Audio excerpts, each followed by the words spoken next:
protection systems. The person is no other. As I call the name, I want you to give a round of applause. Ifechukwu Enweani-Obioha. You know you guys are clapping. What is happening here? Okay. Let me talk to you about Ifechukwu. She's going to talk to us on the topic safeguarding and children protection systems in schools. Ifechukwu Enweani-Obioha is a child school safety advocate. She is the founder of KidsDom, an organization that teaches children safety and trains parents, childcare providers on how to ensure their words are free from avoidable harm and injury. She is also the brain behind the School Safety Expert, a safety brand committed to helping school owners create safe school systems so they don't get to lose members of their school communities to avoid avoidable accidents through health and safety trainings for educators and safety audits and consultations for schools. Annually, she convenes for the love of children a free child safety awareness summit for parents and child care providers, where parents are trained on the prevalent related child safety issues and equipped with pediatric first aid skills. She's also co-founded Club Safety Matters, a monthly virtual safety club for kids. Ifechukwu has authored 2 books, Safety Education for Kids, a safety book that teaches children about safety and is this school safe at all?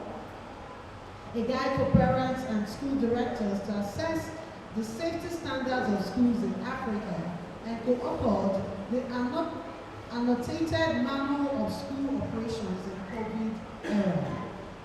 Ifechukwu is an environmental engineer by profession, specializing in environmental impact assessment. Please help me make welcome Ifechukwu Enweani-Obioha. Hello everyone, welcome again to the 6th edition of For the Love of Children. Today you've heard from previous speakers about prevention strategies. You've heard about reporting and reporting mechanisms when it comes to child sexual abuse cases. You've also heard about how to provide adequate support to children that might have been exposed to sexual abuse or have experienced sexual abuse. In this session, we'll be discussing safeguarding and child protection systems in schools. The objective for this session is to ensure that by the time we're done, schools will understand how to put in place effective safeguarding and child protection systems. Also, parents should be able to tell the indicators of an effective safeguarding and child protection systems in schools. Why exactly are we having this conversation? Children spend majority of their time in schools. So an average of 7 hours a day, 5 days in a week. That is actually a chunk of their life or of their childhood. And this time is spent in school. So it is very important that when children are in school or when a child is in school, then we are confident that the school is able to actually keep them safe from harm and abuse. It is also a legal obligation as well as a moral obligation for school leaders or schools to actually ensure safe spaces for children in their care. Before we move on, what are some of the key points or key words you should keep in mind when we talk about safeguarding and child protection system? First, what exactly is safeguarding?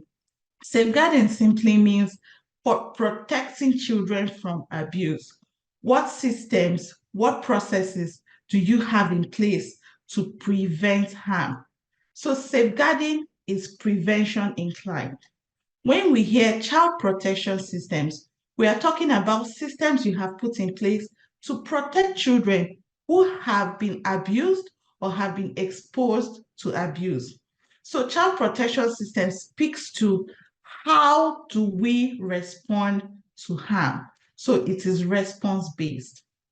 If you are claiming or if you want to say that you have a robust safeguarding and child protection system, then it means that you must have in play both prevention, that is safeguarding, and then response, that is child protection. You cannot have just prevention or response. They have to be in play for a robust system. Let's step back a bit and ask ourselves, what exactly is child abuse? And this is one of my favorite definition of child abuse. It says here, when a parent or caregiver, whether through action or failing to act, causes harm or exposes a child to harm. The key word here is true action. And the second word is failing to act. So that means if you are the one responsible for actively causing harm to a child, then you're an abuser. Same way, if you decide that you would be a passive bystander when an abuse is happening, you're actually also an abuser.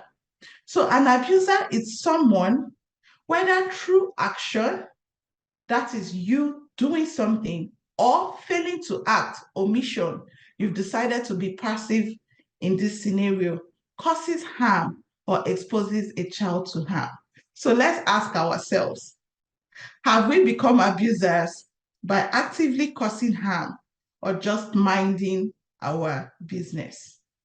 We should also keep in mind that the safeguarding and child protection systems you're talking about here actually covers all kinds of abuse. So we are talking about physical abuse, emotional abuse, sexual abuse, and neglect. So you're talking about corporal punishment, bullying, as well as any form of sexual abuse. Finally, we should also keep in mind that abuse can be adult to child or child to child, so student to student, pupil to pupil. That means when we are developing our safeguarding and child protection systems, we should keep in mind that strategies we are putting in place has to speak to when an adult is abusing a child or scenarios where a child can abuse their fellow, a student can abuse their fellow students, so peer-to-peer abuse. So let's talk a bit about prevention systems you can put in place. The first is having a safeguarding and child protection policy. We need to know what our vision is, and it has to be written. So you have to have a policy, or rather your health and safety policy should actually have a section that speaks to or covers safeguarding and child protection policy. Your policy must be written.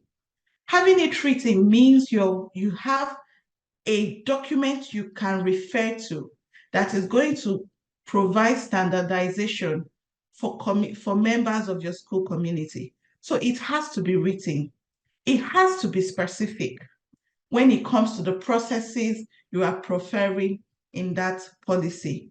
Your policy has to speak to who, what, and how. Who does what are they going to do, and how exactly are they going to do what? When your policy is ready, you have to ensure that you're communicating and sharing this policy with members of your school community. So your staff, your parents, and your students have to actually know what it is that you have in your policy. The next is recruitment process. Do you carry out effective background check when you are hiring? Right? We want to start safeguarding or gatekeeping at the point of getting people into your school community. So what kind of background check do you carry out? Do you check previous work history of your potential hires? Do you actually verify the references they submit whilst when they are looking for a job, with your school? Do you check criminal records? I understand that we might not be there just yet with criminal records, but if you have access to these records, please check that your potential hire it's not on a criminal record. Also check for sex offenders register. So in some states like Lagos, we actually have a working register that publishes sex offenders. However, nationwide, NAPTIP also has a sex offenders register published. So you might want to look out for that. Your screening should also be for all employees and not just your teachers. So you're talking about your admin staff, you're talking about your cleaners, we are talking about your school bus driver. Anyone that has to be employed by your school will have to undergo this robust background checking process. Now, if you think that this process is overwhelming, thankfully, we have agencies out there that can now stand as third-party verifiers for employees in schools. The next prevention system is admission and enrollment. What process do you have in place to ensure that the parents or guardians you're accepting into your fold actually align with your school values and policies? You don't want a situation where you set up your policy, it is working, you've done well with hiring employees that align with your school values, and then you compromise when it comes to enrolling students. So that means that during enrollment, you want to ensure that parents understand what the values of your schools are. They should also understand what strategies you've put in place, what policies you've put in place guiding your school operations. And they have to agree at that point that accepting to enroll their child in your school would mean keeping to your school values and policy. It also has to be important. It's also very important that all members of your school community actually see and feel it when you say, oh, we have zero tolerance for any form of abuse in our school. The next prevention process is training and education. You've put systems in place. Do members of your school community know about these systems? And how do we make that happen? It is through training and education. You have to ensure that you are training your staff at practical intervals, right? So during induction, when you are hiring, maybe at the beginning of every school session, or if an incident happened and you feel, oh, it is time for a refresher training. So you have to ensure that you have training and education strategies for both your staff and students. I have said it should be at regular intervals. Also, you need to have information and communication materials pasted at strategic points in your school. When someone comes into your school, they should be able to say, oh, I think this school is actually intentional about safeguarding their children. And one way they are able to say this is by seeing posters, for instance. So imagine stepping into a class and you see a poster saying, just like we're seeing on the screen, how does my body tell me I'm feeling unsafe? This is a reminder to children that, oh, when you feel this way, you can actually talk to your teacher. So you need to have visible information and communication materials that align to strategies you have in your child protection policy. And the last prevention system we'll be talking about today is your infrastructure and school layout. It is very important that we have or we understand the premises or the layout of our premises. Do you know where there are blind spots? Where you have these blind spots, have you barricaded or prevent access to these spots? If that is not possible, do you have CCTVs in those spots? Do you also have CCTVs in strategic points in your schools? Now, it is not enough to mount CCTVs or install CCTVs. It is also important that your CCTVs should be manned. So in most cases, we have CCTVs running, but they are not manned. So what happens is that when an incident happens, we are more reactive than proactive. Imagine that you have a manned CCTV. So that means if you see something happening, you're on top of the situation before it gets worse. Ensure that you have school-wide technology-safe controls. And also ensure that stuffs like your offices have open plans. If you want a situation where you're condoning offices or they are compartmentalized, then you might want to consider putting up transparent walls. So perhaps a plastic transparent wall. This means that you're mitigating against people acting out on any unsafe thoughts they might have in their head.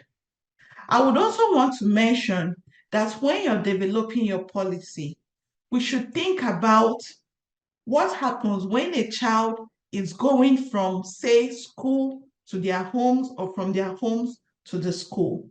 So when you're developing your policy, think about how to safeguard or protect children during the school run ride.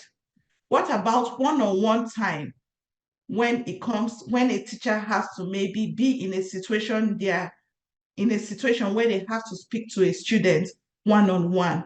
What does your policy say about situations like that? What about situations of communication with your students? Is it allowed in your school that a teacher can go online and communicate with your student on social media platforms? So your policy needs to speak to situations such as those. Now let's speak about response systems, child protection systems. What can you put in place to ensure that you have the response part of your system working? The first is your reporting procedure and mechanisms. Does your reporting system allow for anonymous reporting? Can I send in a report anonymously saying, oh, I'm suspecting that so and so, or this and this is happening? Can it be investigated? Your policies must also specify reporting procedures. If I want to report, how do I report? Who do I report to? When it gets to the administrator or the counselor, who do they contact? So we should ensure that the policy specifically spells out the levels of reporting and who should be involved at every stage of the reporting. We should talk about psychosocial support too when it comes to response systems. Do you have adequately trained counselors? Not just any counselor. Counselors that have been trained to provide psychological support to any child that have been exposed to abuse. These counselors should be aware of your reporting requirements, and they should be aware of principles such as confidentiality. The last for response systems we'll be discussing this today is accountability. So an incident has occurred in your school. Are you following through with cases that have been reported? Are you following through with investigation? Are you following through with ensuring that this child is protected through the process of investigation and gets the closure they need in a situation like this? You would notice that from prevention to response, one thing has been constant: designated personnel for safeguarding and child protection. You need to have a designated staff or designated officer in charge of your safeguarding and child protection strategy. This staff has to be trained. They have to be aware of what you have in your policy. They have to be aware, or they have to have the ability to put in place strategies for training and education. They should also have the capacity to say, oh, this is not working in our system. Maybe we should do this, tweak it this way. Or, oh, this incident happened and these are lessons learned. And they plug back these lessons learned into the system to ensure that the safeguarding and child protection system we have in our school gets better. Before we move on, I would like to take a pause here and ask, dear parents, I've been teaching or I've been speaking to school leaders in our midst, and we've talked about different systems they can put in place when it comes to preventing or responding to child sexual abuse or abuse cases. Before we move on, can the event compare please ask one or two persons in our midst? Let us share. As a parent or guardian, from the systems we've talked about so far, what do you think you would be looking out for when you are selecting a school for your child, or when you step into a school where you have your child at? So we will take a break now and let's hear from you. As a parent, what indicators would you be looking out for when it comes to child safeguarding and protection systems? Just so level. If I was a parent and to a school for my child, I'll look out for the facilities the school has, or what they are putting in place, or the safe programs of their kids. But I think there's more to that than just the academic excellence of the child. The safety of that child, the mental health of that child should also be, considered first. So if I school and I see next stickers or posters like the body safety rules, I'll feel okay, I'll feel comfortable, I'll feel like, okay, I think this school knows what they are doing. So I think I'll look out for a school that has policies to ensure that my child is safe, health-wise and also mentally, not just the academics. Thank you. Please tell us your name and where you're coming from. Okay, I'm Freda Adoko, the administrator of the agricultural development. Thank you. I believe you answered as a parent. Okay, where's the other person? Okay. When I have a child, I want to put my child in a school.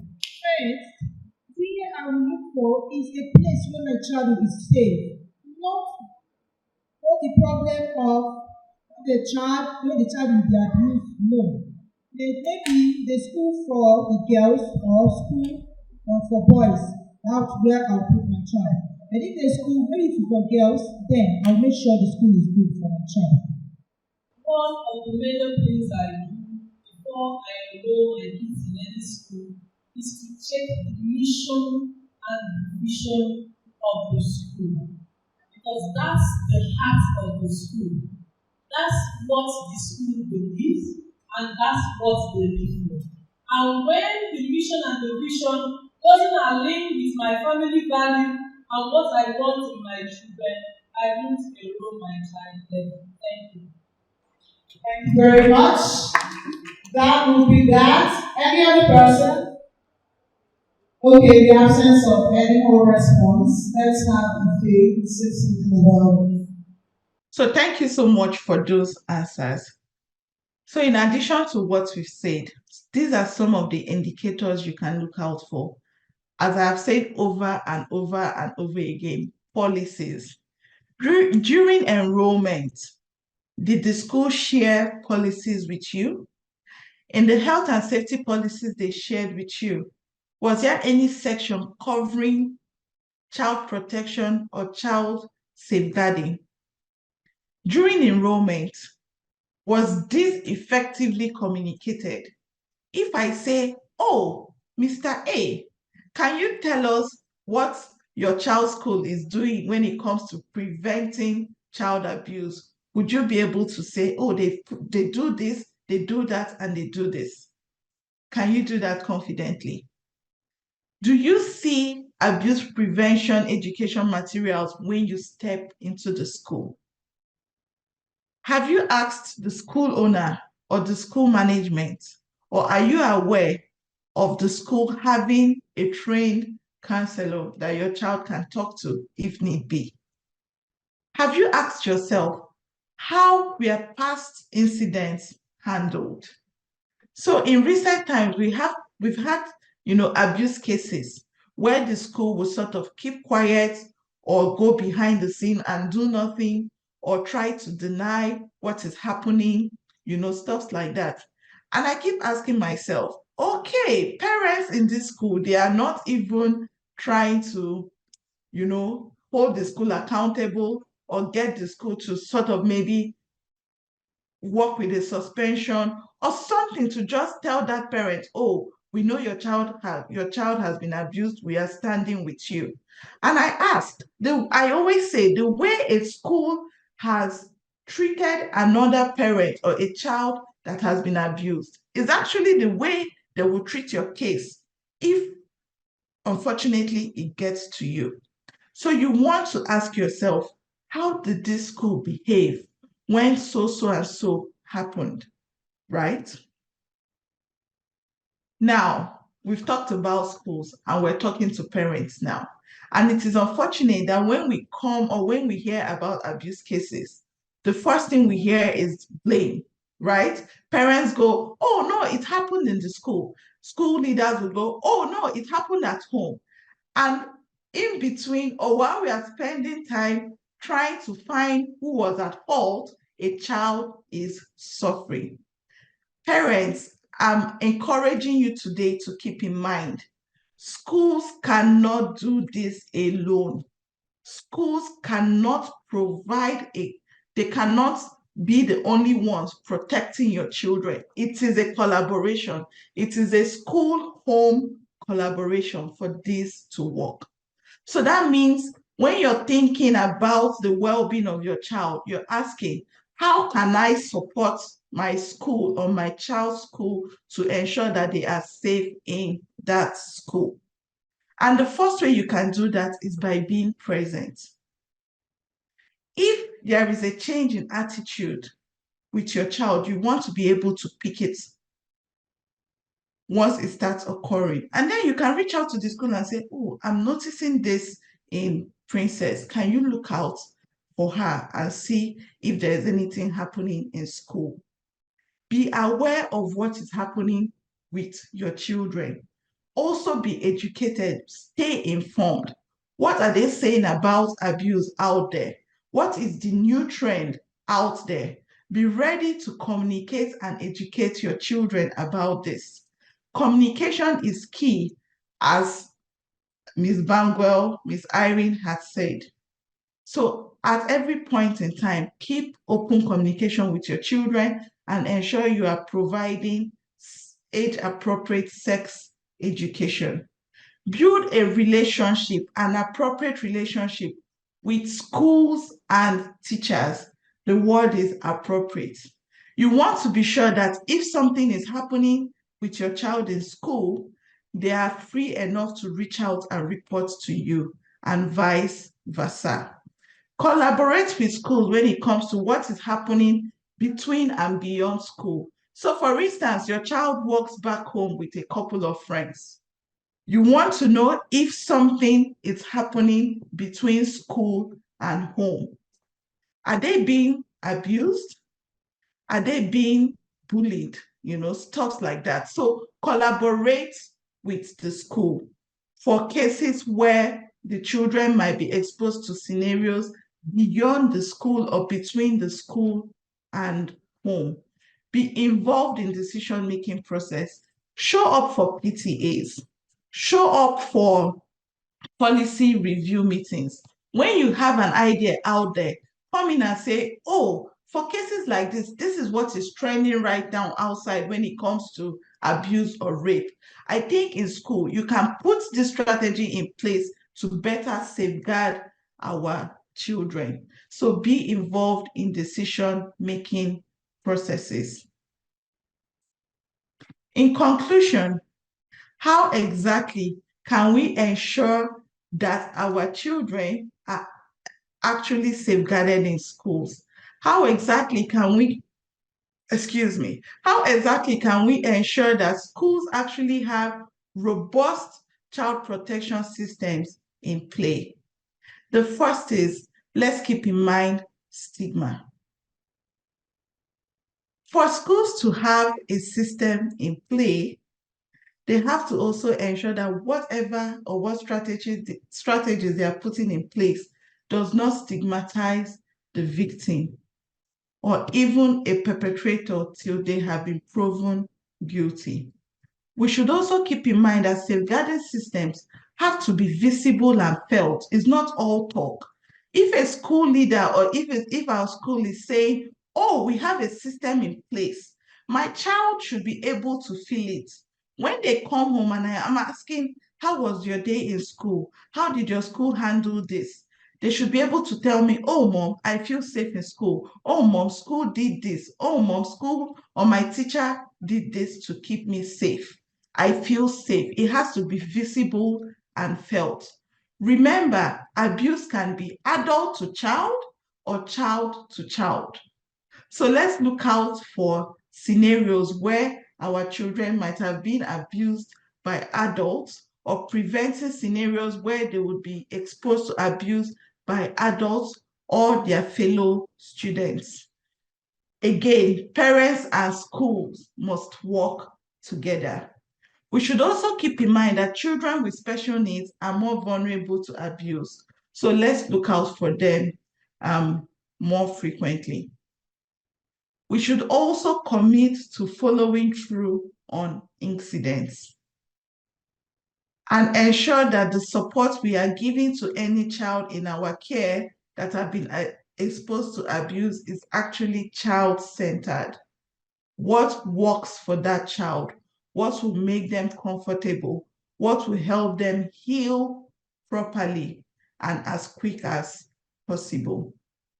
Let's also keep in mind that the principles we've shared today actually applies to other social settings.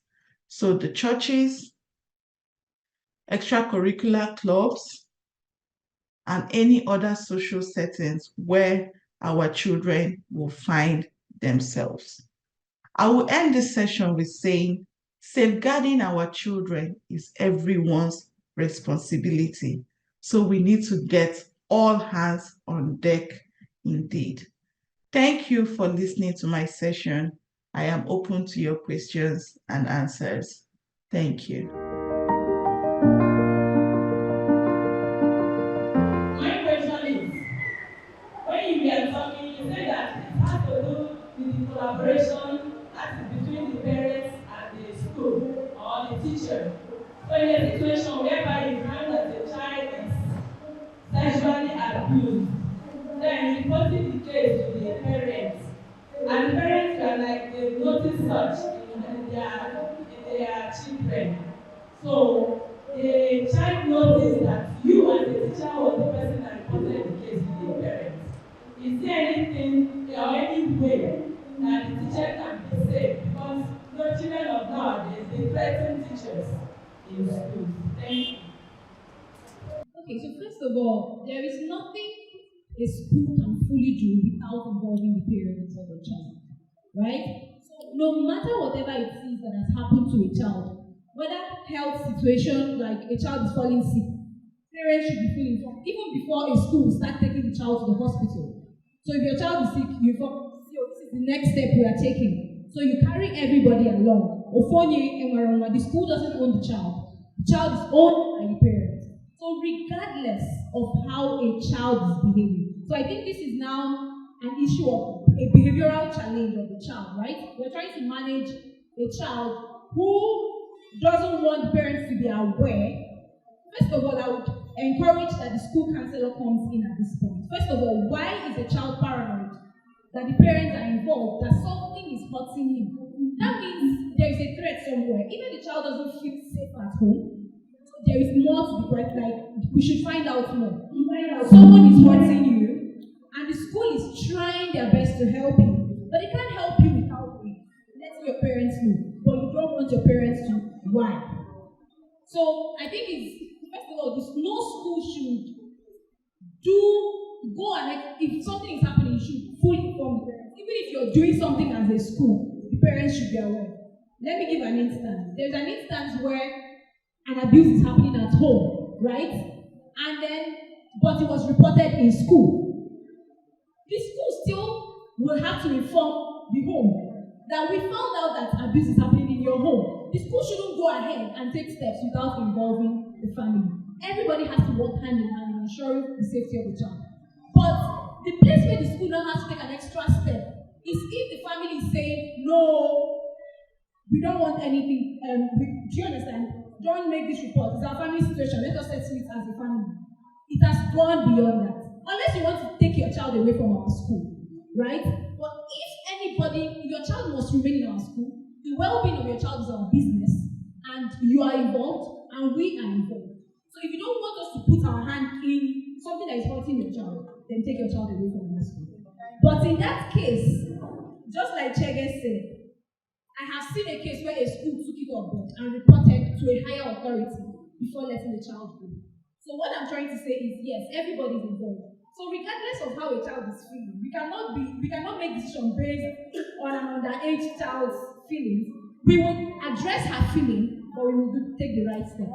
So the protection is not just for the child. The protection is for even you as a teacher, the owner of the school. So all the guidelines are going to be there. The rules guiding or protecting the teacher. The rules guiding or protecting the child. So for instances like this now, that policy should already have in place that there is a line, there's a thin line between what a child can do and what a teacher can do. So as you're recruiting your teachers, they already know the laws protecting them, and they already know the things that they're not supposed to do. For a student that is going to be enrolled or a pupil, the parents know. So that's where we talk about the value system. So if you're enrolling your child in such a school, you know that the teachers that are already employed in that school have rules guiding them and policies that are protecting them. You as a child, as a parent, should believe when things are reported and be subject to the investigation that is going to take place in the school. So when Chidi was saying that an investigation has to be done in relationship, in communication with the parents and all those that are supposed to be involved, that's where it starts. That policy should already be in place. So if you don't have it in your school, it's very important that that is done. Because the teacher is a human being, right? So a child that is in your school is under your care. So you're supposed to protect that child. So not in protecting the child should your own rights be violated as a human being. So there should be in place for the school owners to put that guideline or the policy there that such and such should not happen. I hope that answers your question. I heard what they said about protecting the teacher. So with every due respect, please don't be an overzealous teacher and take matters into your hands in a way. For instance, let's paint a scenario where in your class you found out that a 14-year-old child, just like you said, that is very wild, is sexually abused, and you take steps that are good for the child, but the child doesn't know it. Don't take steps by yourself without involving the counselor, like she said, and the school. Don't pick the phone because you have the teacher, the parents' phone number, and call. Ensure the school is fully aware so that they can protect you. And sometimes, what if it's another teacher that you actually endangered that is causing it? And you may need to do an anonymous report, like Ife said. Does your school have an anonymous system of reports? So if that is the system there, you tell the child, now you've told me, I'm going to report, but I will do it the right way, I will not let anybody know, do an anonymous report. So that you protect yourself, even from your colleague that may be the one hurting the child. And also, let the school know, so that maybe you are in a school that everybody is doing, like federal government college, and then students say, check big after school,